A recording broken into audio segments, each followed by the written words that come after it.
Type is power. The power to express words and ideas visually.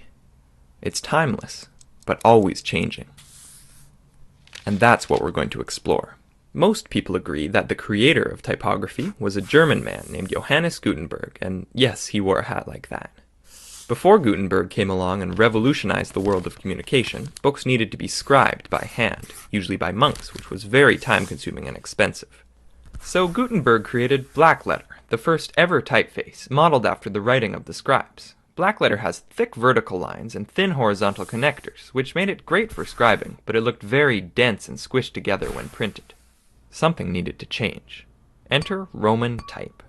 This particular typeface is Cambria, which you're probably used to seeing on your word processor, but the first ever Roman typeface was created in the 15th century by the Frenchman Nicolas Jenson. This is his typeface right here.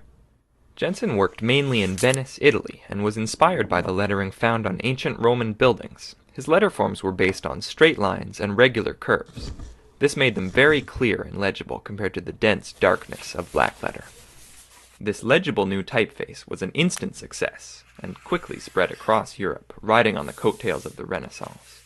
The next major innovation in typography after Roman letters was italics, which are like slanted and stylized versions of Roman type.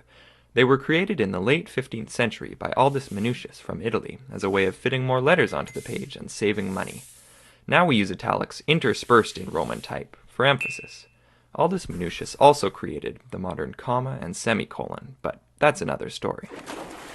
Type development stayed fairly stagnant until the 18th century in England when William Caslon created a typeface that set a new standard for legibility.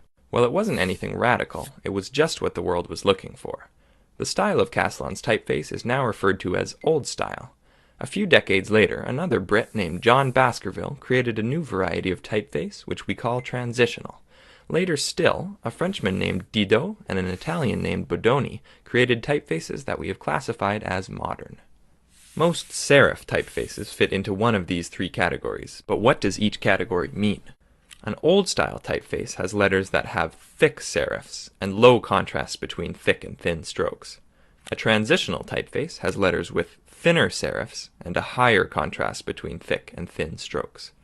And a modern typeface has letters with very thin serifs and extreme contrast between thick and thin strokes. Next, William Caslon's great-grandson, named William Caslon IV, got sick of all of these serifs, so he decided to remove them entirely and made a new kind of typeface, called a sans serif. It didn't catch on immediately, but would eventually get really big. During the Second Industrial Revolution, advertising created a need for new typefaces. Letters were made taller and wider, mainly used in large sizes on posters and billboards. Things got pretty weird, but one happy result of all of this experimentation is Egyptian, or slab serif. It has really thick serifs and is usually used for titles. As a backlash to the complexity found in typefaces of the 19th century, the early 20th century brought something simple. Paul Renner from Germany created a typeface called Futura, and it was based on simple geometric shapes. This is called the geometric sans. Around the same time, a British man named Eric Gill created a typeface called Gill Sans that was similar to a geometric sans, but with gentler, more natural curves, and this is called a humanist sans.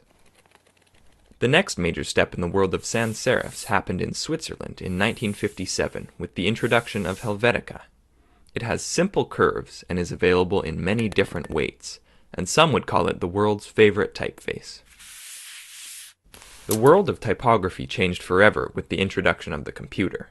There were a few difficult years of crude pixel type due to the primitive screen technology. But then technology evolved and computers began to allow for the creation of thousands of beautiful typefaces. And the odd dud. But now anyone has the freedom to create their own unique typeface. And that is the history of typography.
things for